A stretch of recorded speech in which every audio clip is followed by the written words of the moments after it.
Today, we're going to take a little bit of a different direction, similar to our film study ones that we've done in the past, but we're going to delve a little bit deeper and look at actual footage, the sideline, all 22 coaches tape of the actual game versus the Minnesota Vikings, and break down how I would have challenged some of these plays defensively, and what alignments, what players I would send downfield, what routes, etc.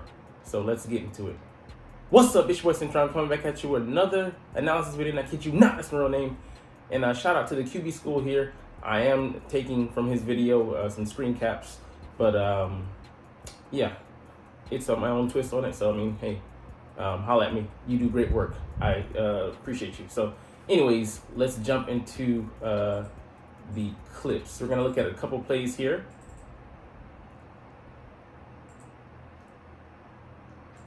So first of all, we see here that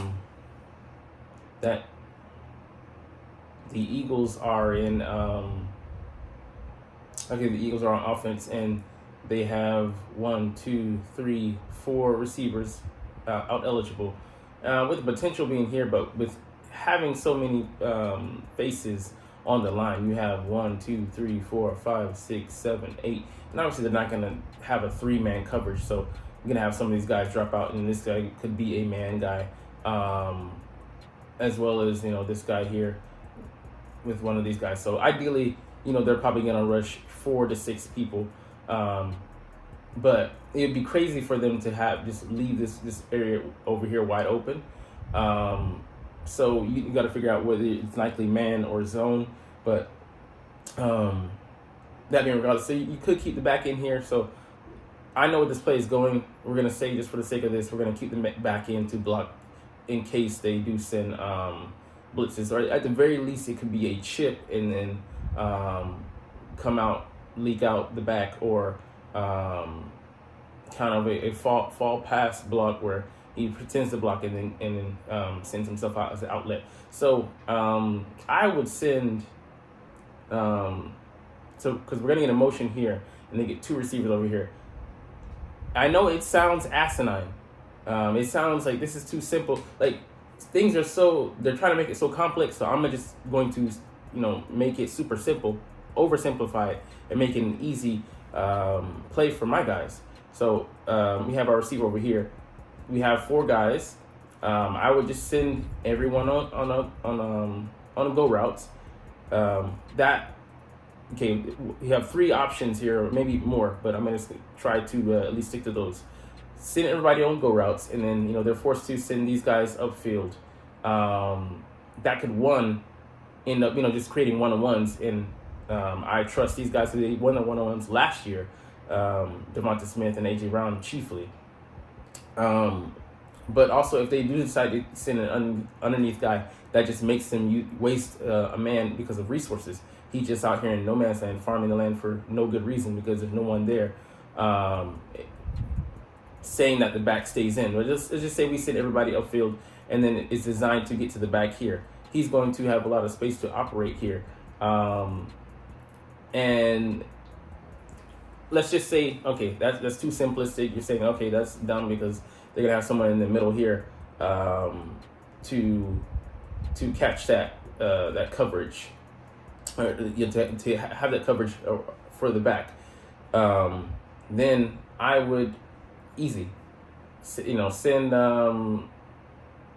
guys upfield. I mean, you want to attack ideally multiple areas of the field. So I'm sending a guy here. One guy's going on a go route. So let's just say I send Smith on my go route.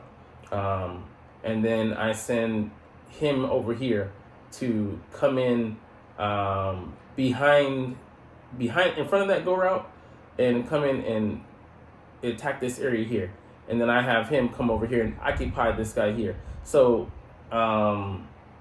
ideally, let's just say this is his man and he's going with him.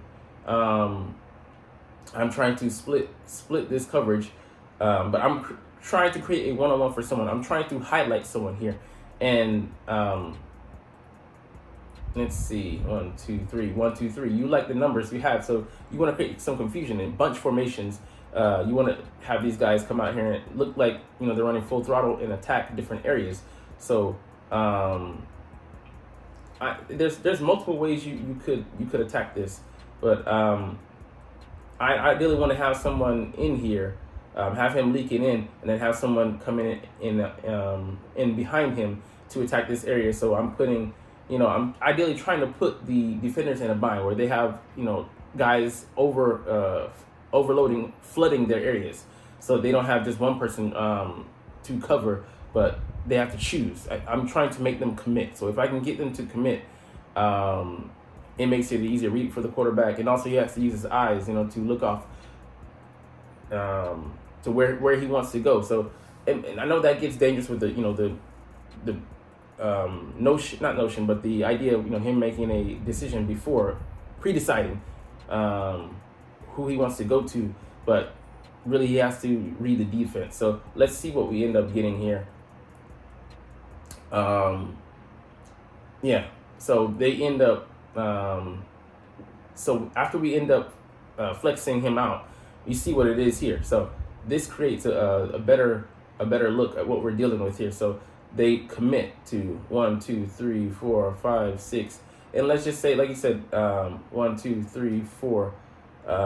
It could be single high here, where you have one safety come in this area, and then have quarters coverage where each guy is responsible for a quarter of the field, or it could be man, where this guy's on the outside, this guy's on the outside, and then he's going to be patrolling the middle here, and he's kind of responsible for the general wider area here. So if you have him going a single, you have him single. Like, I'm going to run 2 go routes and then let one of them, when in the matchup, decide who I'm going to go to, or have him run in and have him run up, run that go, and then I decide who I want to based on where the hole in the coverage opens, because everything, there's no perfect coverage. There's a weakness to each and every one. With man, it's, you put a lot of responsibility on your man corners to hold up and be able to lock down at one guy. And then with zone, you're hoping that everybody can have good communication and have good discipline to cover their area and pass it off to the next guy. It's the relay of defenses. You're passing out the baton and hoping that nobody drops it and disqualifies you, and lets a receiver make the reception and burns you to the finish line, so to speak. But I would just, I would challenge them, push, the boundaries of this, the defense, the zone. You want to get between, extend past the zone to stretch the zone beyond what they can cover their zone, or you want to find the holes in the zone. So there's going to be holes, and it's going to be in a limit to where they can cover. So which one can you do the best, and which option maybe you can do the fastest, because they're all going to send people. But we know that we're playing off of them not sending everybody. If they do, then that's going to leave even more holes. The hot route, you can get to it quick. But what I want to do here is get in between these guys. So like I said, if the back is coming out here, occupy these guys and then get in between them, or to hit one of the one-on-ones. So that would be where I go. Let's see what they end up doing. So we see that it ends up being man coverage here. We run a curl. We run kind of a speed out here, and out to AJ Brown. We end up having the other guy in the bunch. I think this is Quez Watkins, come in on a shot of crosser, and Dallas Goedert is kind of running like a hitch into this zone here. So I don't like this play for this coverage. So it ends up being man with, I want to say, two high safeties, or it could be single and he's just dropping deep here. But yeah, it doesn't challenge the boundaries of this defense, and which is why it's a losing play. It's safe for, like, I would say, the underneath routes, but it doesn't really present a challenge here. So if they had AJ go here, that's 1-on-1, and I would trust AJ to win his matchup. Let's say it's a go route here. That could create a 1-on-1. They might double that side, but that would take coverage away from here. and then potentially open Goddard up, one-on-one for him to possibly win that matchup. But this play presents no challenges for the defense. It just allows them to settle in and just defend it. So we're playing right into their hands essentially. So I just, this one is the bad play out of the bunch. We're gonna cover the good, the bad, and the ugly today, and this is just the bad. It's a losing play, and you have to fault, of course, Brian Johnson, who's the coordinator of this offense for this one. The players are just running their assignments. They're not going to free will out here, otherwise chaos would ensue. So let's go on to the next play.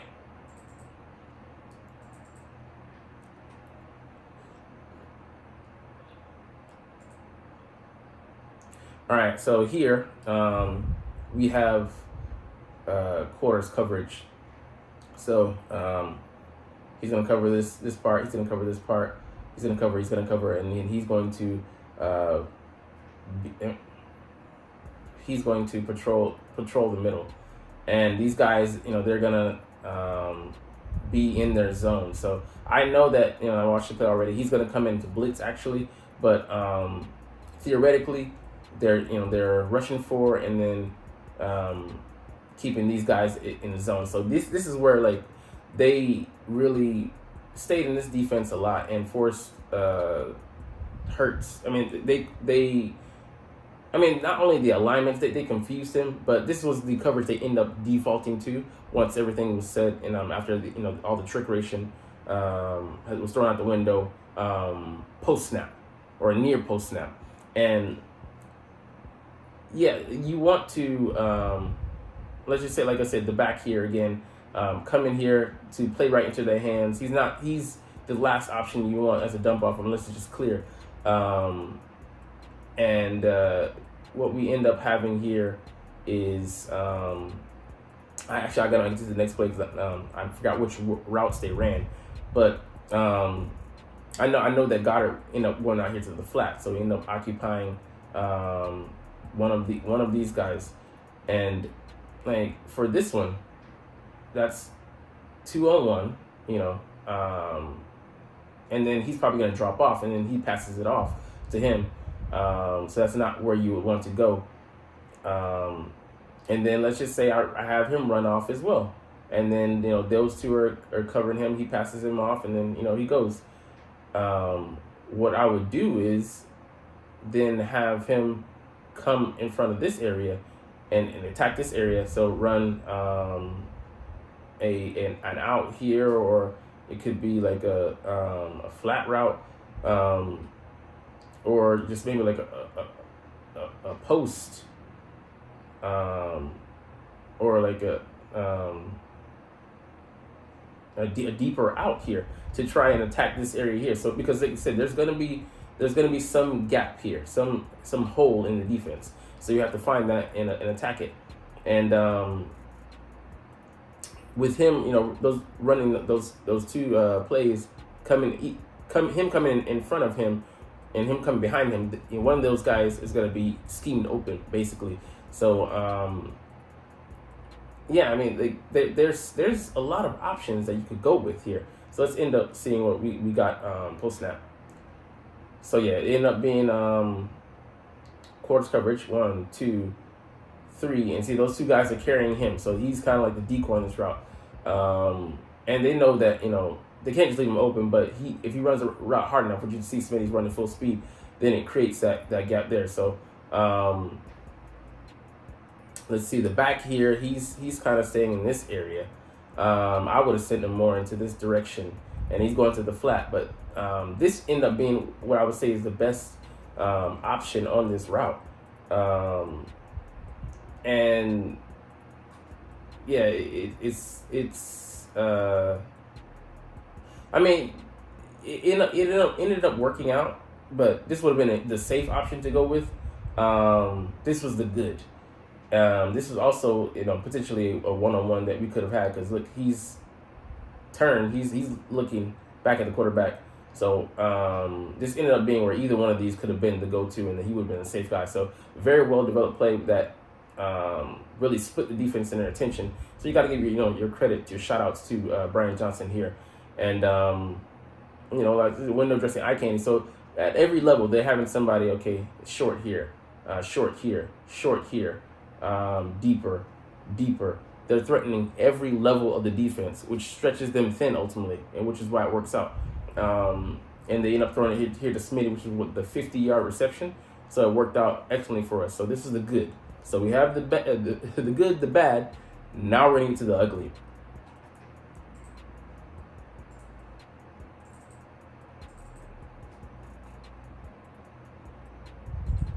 All right, here. This was the play that ended up being the interception. Again, we have that that quarters coverage here. 1, 2, 3, 4, 5, and again we have 1, 2, 3, 4, 5, 6 on the line of scrimmage. So they could, like I said, they could be sending the 6. They could be dropping a guy, guy out. But this ended up being like true 1, 2, 3, 4, 5, 6, 7. They dropped these two guys deep behind in this area, so it was really a just flooded the field with men, and for that you just really have to nickel and dime. So if you want to, you can have like guys just come out and run. If they're giving you so much space, come out and run short stuff, catch the ball and get what you have, and nickel and dime down the field that way. Or option number 2, you could run some quick stuff. So he has so much room out here. Hey, quick. What was AJ known for last year? Quick slants. Run a quick slant. Run this guy. It would be in a lot of traffic, but it could be a safe throw if you get it out quick enough, and just to make them come up some. But you don't want to run something too. You can run something too like deep, but you need time for it to develop. And based on the factors here, you might not have the time to let to get the protection. You don't have a max protect here with a tight end in. You have the running back in, who's most likely going to block in this formation. I'm not going to send him out with this many guys on the line. But it was great, cat and mouse, with Brian Flores, who is a disciple of the Bill Belichick tree. We faced in week 1, which thoroughly confused Jalen, and we had him. They had us here, on a number of plays, a good chunk of the plays, because just throwing things at Jalen, and that right now zone is his weakness. And I would, you just say I want to stretch the defense, so I could just send the guy out. So 1, 2, I would create one-on-ones, and then they could theoretically he could come over the top here, but I could try and get in behind this coverage. So there's ways to do that. Like I said, the over and up concept, or inside outside. He could go post here, and then he could be post here, so get that crossing to try to get these guys at the top of the route. So there's a couple things, but like it could be also the singular, focus on someone that you want to hit based on you trying to dictate to the coverage based on a route combination, route scheme. So okay, we're gonna cross these guys, but we want Devontae to get deep here, or we're gonna send on a go, and whoever is read it, whoever is the most open, whoever looks like they have the most potential to get the one-on-one, throw it that way, and threaten the defense deep. And then running them off, he's you're gonna put him on a one-on-one where he has either space, or he runs into an area where he's one-on-one, and have him come back to the ball. If you're worried about being a timing thing, you can like I said, hit them quick and then give them space to run through the defense and safely. 1, 2, 3, boom. He has that. He's theoretically in behind these guys, and he's able to make a move and protect himself. So Yeah, and just use that space available. So like, I mean, just it could be an ultra stand. It doesn't have to be a 3-step drop stand. It could be a quick 1-2, and he makes that turn and go, and heads upfield. Or it could be a quick little screen, bam, he turns around immediately, gets the ball, and runs upfield. So I don't know if that's technically a screen if people aren't going out for it, but just a quick, I don't know, we say just go route, grab it and go, a fast food route. I don't know what to call it. But yeah, there's a couple things that you could do out here, based on what you want to do, and then using the back as well. Like I said, he's in pass protection, but it could be a chip. It could be depending on what they do, have the option route where the back chips, and then he sees where what's open, run a Texas route. If you want to have him go deeper to occupy him and give him that space, to take an extra man with him. So there's multiple ways. It just depends on who you want to focus on, what area of the field you want to attack, and where do you think the gaps, and the edges of the defense are going to be. So this, like I said, this is an interception play. These guys ended up dropping. So, but they created that space. He dropped really deep underneath here to pick off the pass. He dropped more to this area. So there, could have been like some space here. But yeah, let's just anyways get to the play. As you can see here, the correct play here would have been to go to Olamide Zaccheaus. Like I said, these guys here, and theoretically, that they're not going to send everybody upfield. They have to have guys occupy the space. Otherwise, it creates a huge gap. So knowing that there's going to be a hole here, and it was designed to be a clear out route, but they could have done some trickery here, like easily caught up these guys, and look, bam, bam, that's threatening for a touchdown. Because he's coming here, he's coming back to the help, he's coming to the coverage, he's dropped here, and Jalen, you see he's already thrown the ball, he's going right to where the help is, and that just defeats the point. Like this route played right into the play played right into the hands of the defense's play design. It was perfect play called to negate that, and you see here we could have gone. I mean, it was 30-16, so he was the one guy, he doesn't have a chemistry with Jalen Hurts and Tyman. He's the new guy, Olamide Zaccheaus, Oz. He could have gotten the first down. Bam, bam. See, Jalen Hurts he has it perfect. Hold the eyes of the guy here, or the guys here, and drop this over here. He's still able to avoid taking a big hit, get the first down, keep the chains moving. We're going. But yeah, given this play, being at 30-16, it was 2-16, second and 16, he would be the correct, also a good option to get a chunk of yards. Let's say he gets here to the 50, the 45-yard line of the Vikings. That would have been an excellent play, but this was just an ugly play because Jalen made the absolute wrong decision throwing to a guy who he was double covered here, almost triple covered. He had 3 guys in the vicinity by the time he came to this point, and he caught the ball and he got blown up trying to tackle him. Olamide Zaccheaus actually made the tackle, but just a bad play. So the play designs, I expect them to work on these things to get much better, to actually come out and to scheme things up better. Like you said, the first play, crossers are just lazy, and it's an old concept from from last year, I want to believe, but just one that wasn't going to be effective against the personnel we were playing against and the strategy.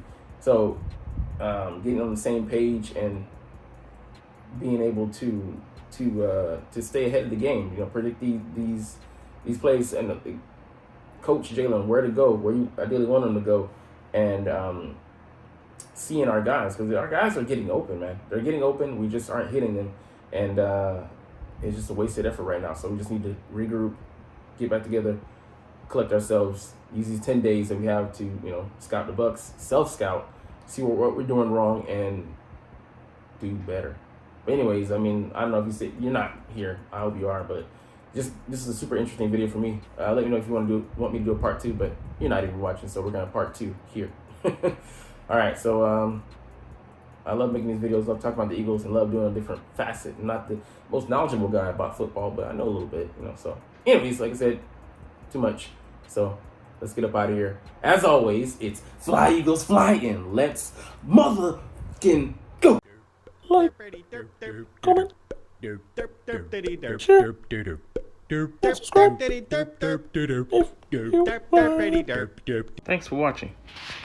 Check me out at Cintron, Cintron Anime, Cintron Life, or Cintron Laughs, or other social media.